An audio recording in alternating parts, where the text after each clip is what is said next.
On World News Tonight this Monday, now they are fighting over Elian Gonzalez in Washington. The government may try to break up Microsoft. The stock takes a beating in the market. The U.S. spent billions of dollars to train and support Muslim forces in Afghanistan. Now they're training to fight the United States.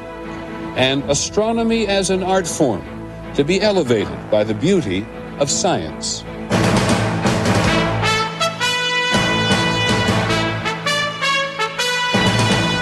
From ABC News World Headquarters in New York, this is World News Tonight with Peter Jennings. Good evening. The struggle for Elian Gonzalez has turned into a full-scale, belligerent, very political postmortem.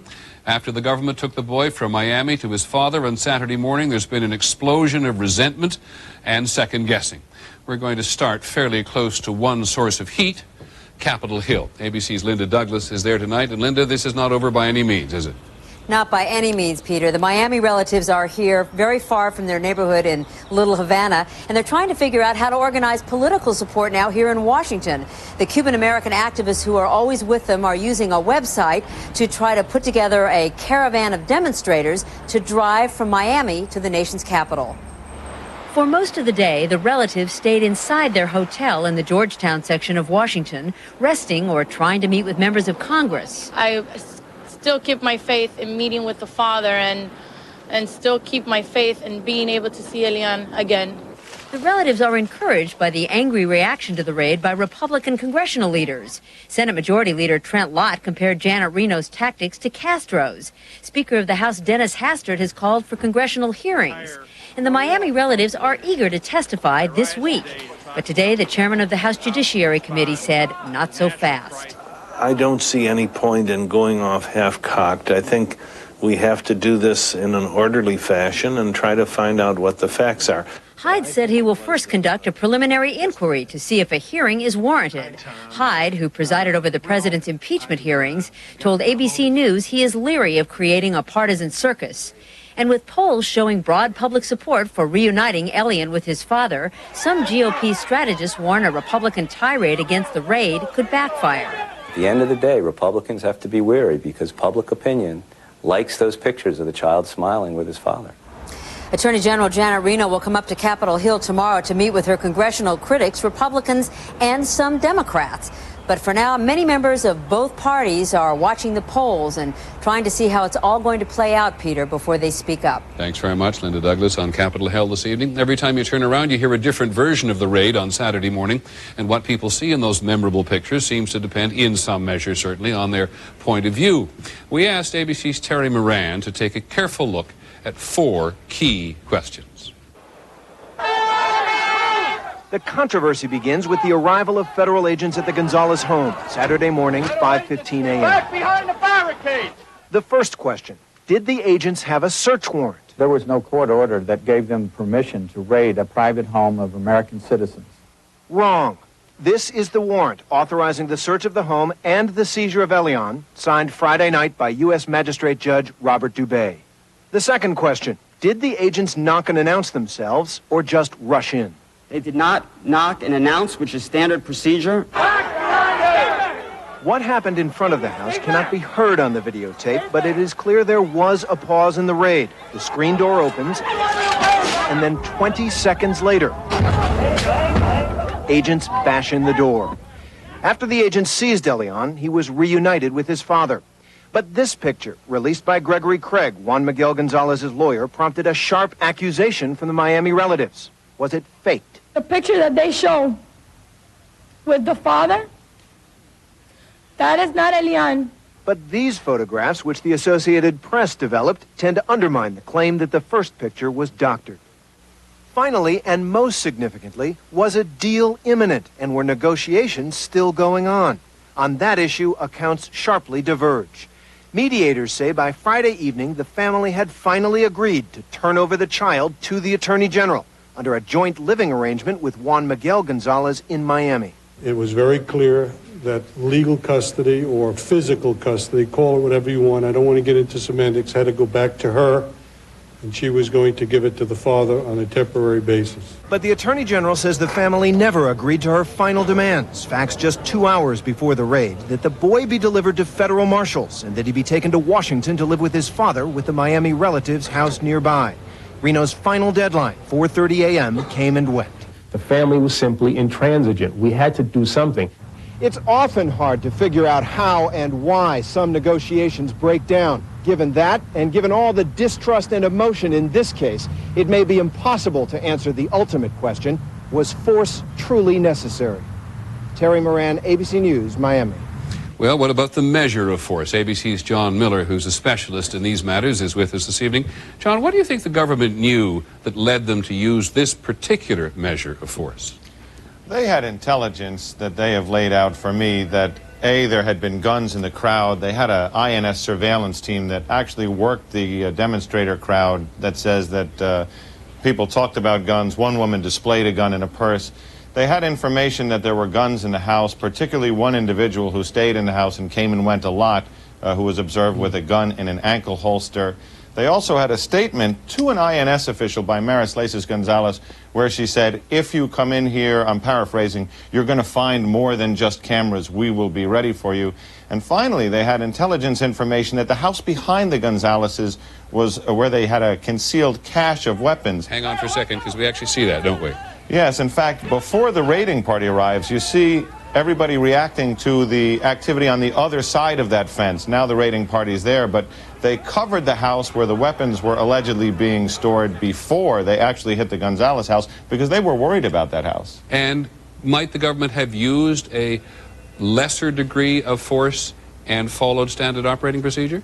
They certainly could have. They could have shown up with a jeans and sneakers team in raid jackets or agents in suits and ties. But there was another factor that they considered. Officials said they decided, because of the information that there could be weapons, there could be staunch resistance, to go in heavy, to do a dynamic entry as they would in a criminal matter, purely, if not for the added caution, for the psychological effect. Generally, when you see people in SWAT outfits with MP5s and goggles and helmets and they yell, get on the floor, people tend to get on the floor rather than say, let's wrestle. Thanks very much, John Miller. There'll be more about this later this evening on Nightline, including an interview with the Attorney General, Janet Reno. Now, to some of the other news today. In Texas, a judge has said that a court-ordered analysis has found no evidence that FBI agents fired on members of the Branch Davidian cult trying to flee their burning compound in Waco 7 years ago. Lawyers in a wrongful death lawsuit by the families of the Branch Davidians had argued that infrared video showed signs of gunfire. The federal government has agreed with Puerto Rico's governor to forcibly remove people demonstrating against U.S. Navy bombing practice on the island of Vieques. It could happen sometime next week, and hundreds of demonstrators are expected to show up to be arrested now that they apparently know the plan. When we come back, is the government serious about breaking up Microsoft?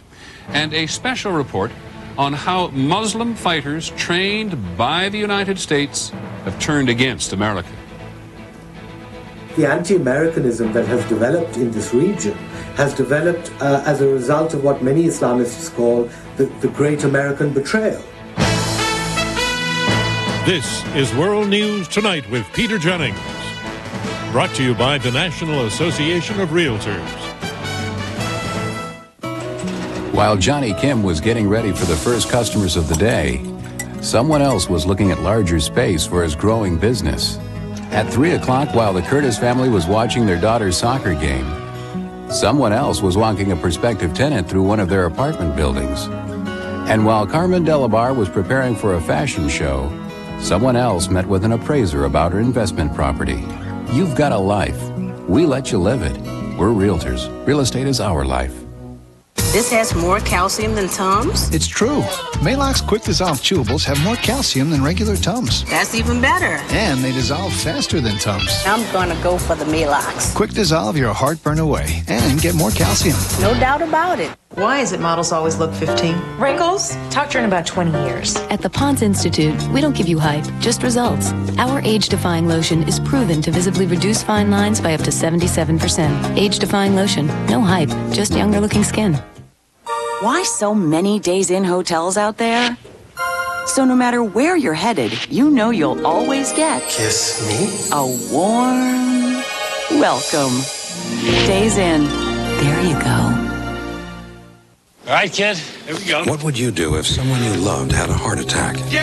It's now been proven that the same Bayer aspirin you take for muscle aches may help stop you from dying if you take it during a heart attack. Talk to your doctor now. Bayer, powerful pain relief and so much more. Just when you thought it was safe to leave your car in the parking lot, something evil will strike. You need a car tough enough to take it on. Chevy Malibu. With a steel safety cage, breakaway mirrors, a 6-layer paint process, and bounce-back bumpers, it's one tough car. Chevy Malibu. We'll be there. Well, the big story on Wall Street today certainly was Microsoft, which was clobbered. The company stock down more than 15% on news of less than anticipated earnings and news reports that anticipate a government attempt to break up the company. Microsoft lost $72 billion in value today. The chairman, Bill Gates, lost $10 billion on paper himself. The NASDAQ as a whole was down 160 points. And ABC's Morton Dean is there. Mort? Peter, the tidal wave that hit Microsoft rocked nearly the entire fleet of NASDAQ tech stocks.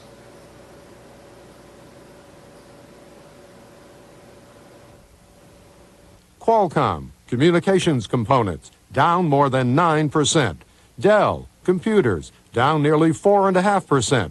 Cisco, internet systems, down 2.5%. Microsoft being really the one of the motherhood stocks in this group, when it went down, it dragged everything with it. An overreaction, but that's the way the market goes. It produced the 10th worst point drop in NASDAQ history. Investors selling Microsoft were affected not only by news of the company's possible breakup, but by quarterly revenues that were not what analysts predicted, and because several brokerage firms reduced Microsoft's investment rating. However, volume on the NASDAQ was extremely light today, indicating many investors just took the hit and hung in there anyway. Peter? Thanks very much, Mort Dean. On the NASDAQ, still on the money, the Dow Jones Industrial Average, by the way, was up 62 points today. But investors on the NASDAQ were reacting in part to the news that the government may well ask a federal court to break up Microsoft. It's been a live option ever since the courts ruled that Microsoft used its monopoly in the market for computer operating systems to stifle competition. Here with more on that is ABC's Bob Woodruff. Sources tell ABC News that the Justice Department plan would break up Microsoft into two companies. One would control Microsoft's Office software, Word, Excel, PowerPoint, and Outlook, products that account for 40% of Microsoft's revenue. The second would consist mostly of the Windows operating system and Microsoft's Internet browser, Explorer. And to prevent further abuse of the Windows monopoly, that company would generally not be allowed to sell other software programs. Microsoft today condemned the idea. We don't sit here and speculate about those kind of remedies. In fact, those kind of remedies are completely inconsistent with what went on during that trial. But Connecticut Attorney General Richard Blumenthal, who is suing Microsoft, said a breakup would be justified. Innovation has been stifled, that Microsoft has misused its market power, and a remedy has to be fashioned to deal very directly with that violation of law. Sources tell ABC News that many of the 19 states that sued Microsoft agree with the breakup proposal, but there is concern that the judge may oppose it. So some of the states are likely to submit a separate plan that would leave Microsoft intact, but place long-term restrictions on its conduct. Some antitrust lawyers say those restrictions would be difficult to enforce. I think breaking it up is far cleaner, and it doesn't require ongoing judicial supervision. Microsoft's executives vowed today to fight a breakup, saying the company has been around 25 years and plans to be around 25 more. Bob Woodruff, ABC News, Washington. Some Internet news today. Mediametrics, a firm which measures traffic on the Internet, has released its ranking of the top 10 destinations last month. America Online, which is number 1, had 27% more visitors than last year. Number 2, Yahoo, had 54% more traffic. The Go website, run by Disney, which is number 6, and the NBC site, which is 7th, were both down slightly. The average price of gasoline in the country dropped about 4 cents a gallon over the last 2 weeks to $1.53. Analysts say that lower prices for crude oil and a plan by oil nations to increase production have been the principal reason. Just ahead, a rare look inside camps where young soldiers train to fight the United States. At Morgan Stanley Dean Witter, we do not measure success by our resources, our accomplishments, or by the respect and accolades we receive from our peers. To us, there is only one true measure of success. Yours. How do you measure success? At Morgan Stanley Dean Witter, we measure success one investor at a time. I'm on an all-night flight when suddenly, terrible heartburn.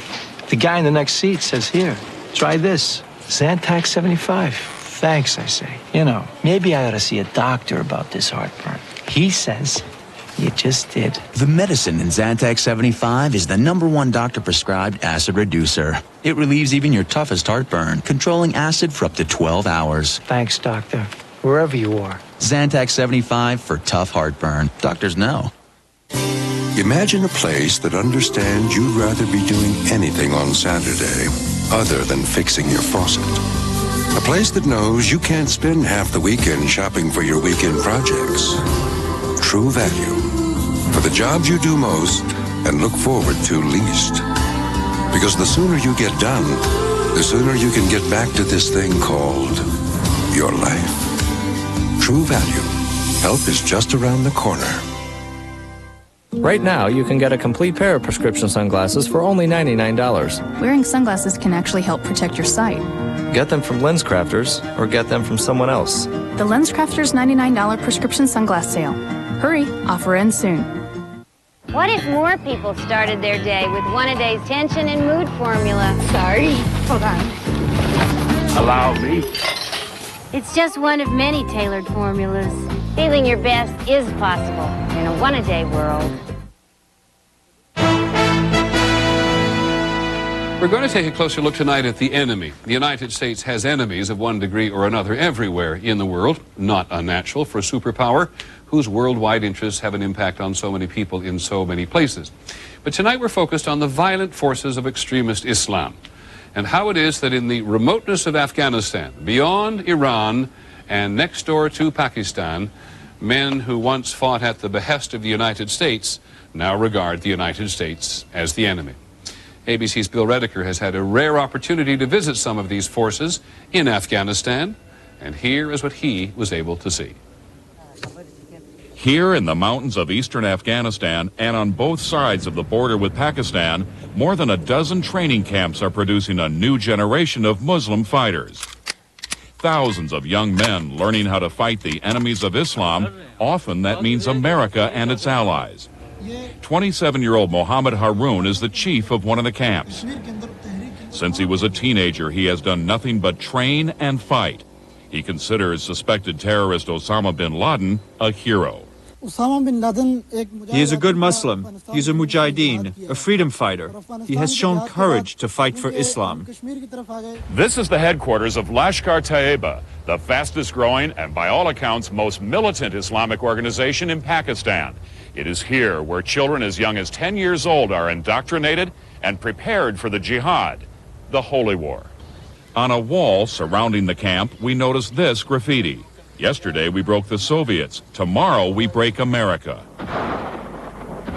20 years ago, they did break the Soviets with America's help. Billions of dollars worth of weapons to arm the Mujahideen from around the world.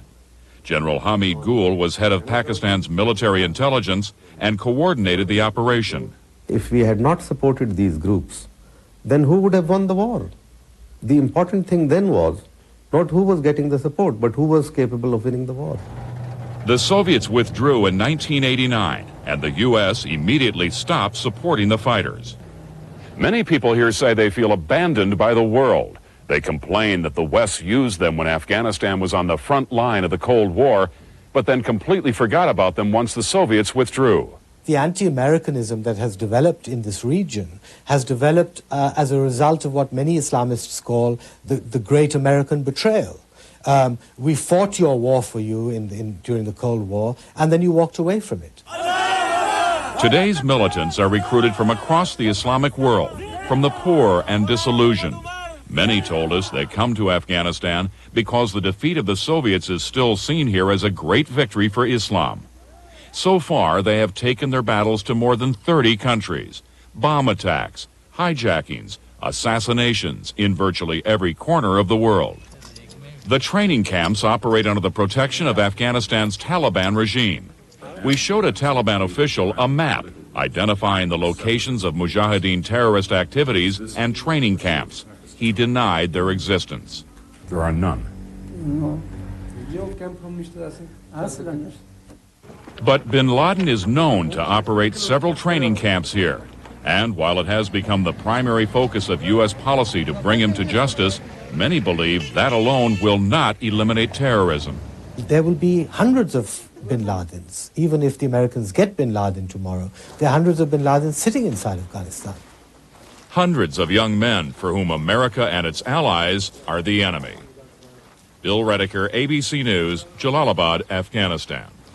Most people who watch and try to analyze this part of the world say that the combination of illegal drugs, extremist Islam, political instability, and more weapons than you can count will continue to make it a cauldron.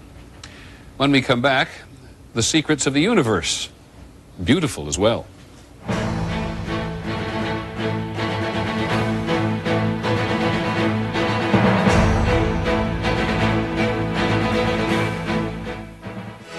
There are those among us with very simple tastes. They only want the best. And for them, there's Fancy Feast gourmet cat food. Exceptionally moist and delicious. Fancy Feast from Friskies. Good taste is easy to recognize. Why so many Days Inn hotels worldwide? Because you might want to go to London someday. And we can't be sure. England! Which one? Days Inn. There you go. Jolly good. I can't believe I waited so long to ask my doctor. I mean, I felt so silly. It was just a couple of toenails. Except they were all sick-like and yellow. My doctor told me it's more than just that. It's an infection. An infection. One that lives deep inside and under the nail. Everything I tried on my own didn't work. He also told me about a prescription medicine that treats it from the inside. Lamisil tablets. After 3 months of treatment, I saw clear nails starting to grow. And now I have healthier, more beautiful nails. Lamisil isn't for people with liver or kidney problems. Rarely, serious side effects on the liver or serious skin reactions were reported, so your doctor may do blood tests. Other side effects, including headache, symptoms of stomach upset, indigestion, and rash, were generally mild. It's an infection you can do something about, so ask your doctor if Lamisil tablets are right for you. Lamisil tablets. Nail the infection from the inside out. Yeah, it was amazing. Whole different world. You were a volunteer? Yeah. I saw a world that wasn't so fortunate. They needed help. In business, I see a world full of opportunity. To help me take advantage of those opportunities, I invest in international funds with T. Rowe Price. I chose them because they work with analysts all over the world. See, I know what a difference being there can actually make. T. Rowe Price, helping people invest with confidence for over 60 years. Here we go. Hi, Richard Karn here with a word about something great you can do for the environment. Recycle. Recycle your NiCad rechargeable batteries. Just gather up all your old NiCad rechargeable batteries from cordless phones, power tools, the camcorder you don't use anymore. This seal tells you it can be recycled. So do something great for the environment. Recycle your old NiCad rechargeable batteries. Call us at 1-800-8-BATTERY or look for us on the web for the collection site nearest you. You are what you eat. You are what you eat. Fresh. Classy. Tasty. Refreshing. Natural. Introducing Hellmann's Citrus Splash. 5 tasty new vinaigrettes. They're the only salad dressings made with real Florida citrus. New Hellmann's Citrus Splash. Because you are what you eat. Pour on the Hellmann's, bring out the best. Tonight on the season finale of Once and Again. Rick, let's do this. A surprise is revealed. What did they tell you? They didn't tell me anything. And it will change the lives of every one of them. It's time. The Once and Again season finale. Tonight, 10/9 Central on ABC. Just a brief review of our main story today. In Washington and Miami, there have been a stream of accusations and second-guessing about Saturday's removal of Elian Gonzalez from his Miami relatives. Relatives are now in Washington. They're still pushing for ways to visit him. Several Republican senators are considering hearings on the whole thing. Now, finally this evening, when art trumps science in outer space. In Florida today, the space agency delayed launching the space shuttle Atlantis. NASA said it was too windy. But this is the anniversary of a very big shuttle flight 10 years ago when Discovery carried the Hubble Space Telescope into orbit. This project was always intended to be scientific, but once again, we have discovered beauty in science. And here's ABC's Ned Potter. 271,000 times in 10 years, the Hubble telescope has been aimed at a galaxy or planet or nebula. And time after time, the resulting pictures have been stunningly beautiful.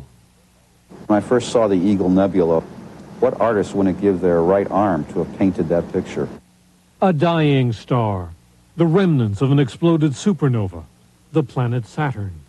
The Hubble in its 10 years has helped determine the age of the universe, confirmed the existence of black holes, upset theories of how the galaxies formed. Anything going on, Zen? But at the Control Center in Maryland, astronomers often release pictures to the public chosen less for their scientific importance than their appeal to the eye. Our main driver is what is aesthetically pleasing, because we want to grab people with these images. Many people remember the telescope had to be rescued 3 times by shuttle astronauts, and its images are black and white and scratchy when first sent to Earth. Engineers turn up the color like this to make what you see. But if Hubble's pictures are as much about art as science, the two endeavors have more in common than people often think. Art and science have always shared the search for simplicity, for structure, for wonder. These Hubble images show galaxies on the far edges of space. So we are going towards understanding the true origins of our universe, and there is enormous beauty in that. Here on the ground, they still have a mock-up of the telescope for future repairs and upgrades because they want to keep it going for another 10 years to learn more about the origins of the universe, about what the future holds, and what our place is in the scheme of things. But in the end, it will be the pictures that are most readily remembered. The Hubble telescope has looked at 13,000 objects around the sky and in every direction found beauty. Ned Potter, ABC News, Goddard Space Flight Center, Maryland. Well, we haven't got them all, but there are more of those 13,000 items on abcnews.com, and you can look at them at your leisure. That is our report on World News Tonight. Don't forget Nightline later this evening. I'm Peter Jennings. We hope you have a good evening. Good night.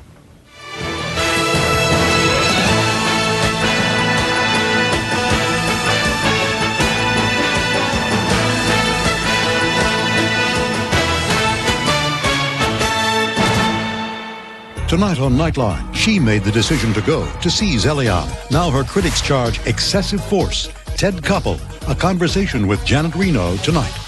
And tomorrow on World News Tonight, we can build houses and highways, but we can't build any more of this. Is American prosperity worth the beauty lost? Watch World News Tonight. This has been a presentation of ABC News. More Americans get their news from ABC News than from any other source. You knew they were blockheads.